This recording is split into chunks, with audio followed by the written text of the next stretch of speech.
আমরা দেখতে পাচ্ছি আজকে উৎসব মুখর একটি পরিবেশে চাকসুর মনোনয়ন ফর্ম সংগ্রহ করছে সাধারণ শিক্ষার্থীরা।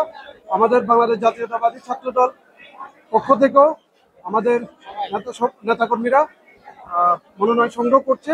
আমরা খুব শিগগিরই আমাদের প্যানেল ঘোষণা করবো ইনশাল্লাহ, এবং আমরা একটি সুন্দর এবং নিরপেক্ষ নির্বাচন আশা করছি প্রশাসনের কাছ থেকে। আসলে মানুষ তো আগে অতীত থেকে শিক্ষা নেয়। চট্টগ্রাম বিশ্ববিদ্যালয় প্রশাসন শিক্ষা নেওয়ার সুযোগ পেয়েছে। এই শিক্ষাকে যদি ওনারা কাজে না লাগাতে পারেন তাহলে ওনারা যে বিভিন্ন ক্ষেত্রে ব্যর্থতার পরিচয় দিয়েছেন, এখানেও চরমভাবে ব্যর্থতার পরিচয় দিবেন এবং সেই ব্যর্থতার দায় নিয়ে ওনাদেরকে হয়তোবা বিদায় বরণ করতে হতে পারে। আর আপনি আরেকটি কথা বলছেন বর্জনের কথা। আসলে বর্জনের জন্য কেউ নির্বাচনে অংশগ্রহণ করে না, পরিবেশ পরিস্থিতি তাকে বাধ্য করে। আমরাও পরিবেশ পরিস্থিতি অবজার্ভ করবে সময় মতো আমরা আমাদের সিদ্ধান্ত জানাতে পারবো। বসুন্ধরা টিস্যু, অশুদ্ধতার বিরুদ্ধে এক বিন্দুও ছাড় নয়।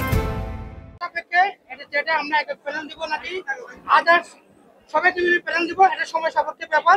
আমরা যে সিদ্ধান্ত নিব আমাদেরকে সংবাদ সম্মেলনের মাধ্যমে আমাদের দলের সিদ্ধান্ত এবং সার্বজনীন একটা সিদ্ধান্ত হয়তো আসতে পারে, এটার জন্য আমাদের অপেক্ষা করতে হবে। আমরা রাজনীতির শেষ বলতে কোনো শব্দ নাই, আমরাও রাজনীতির সাথে থাকতে চাই। আমরা যৌথভাবে কাজ করতেছি বিভিন্ন অ্যাঙ্গেলে, বিভিন্ন কৌশলে। আমাদের কৌশলগত কারণে আমি সব কথা বলতে পারতেছি না আপনাদের সামনে, আপনারা সবাই জানবেন। যখন আমরা সিদ্ধান্ত পৌঁছাবো আমাদেরকে সবাইকে জানিয়ে দেওয়া হবে। আরেকটু অপেক্ষা করেন। এবং আমি একটা জিনিস বলি, এখনো লেভেল প্লেইং ফিল্ড নাই। এই জামাতের শিবিরের সাথে এই প্রশাসন মিলেমিশে একাকার। জামাত শিবিরের সাথে এই প্রশাসন প্রশাসন মিলেমিশে একাকার। এখনো কোনো বৈষম্য দূর হয় নাই।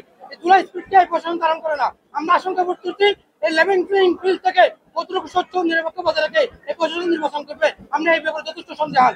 আমাদের আরো হচ্ছে বিতর্কিত পত্র, বিতর্কিত রেজিস্টার, বিতর্কিত নির্বাচন কমিশনের সদস্য হতে আরে দলকানা ব্যক্তি এদেরকে সরিয়ে নিরপেক্ষ ব্যক্তিদেরকে বসানো হোক।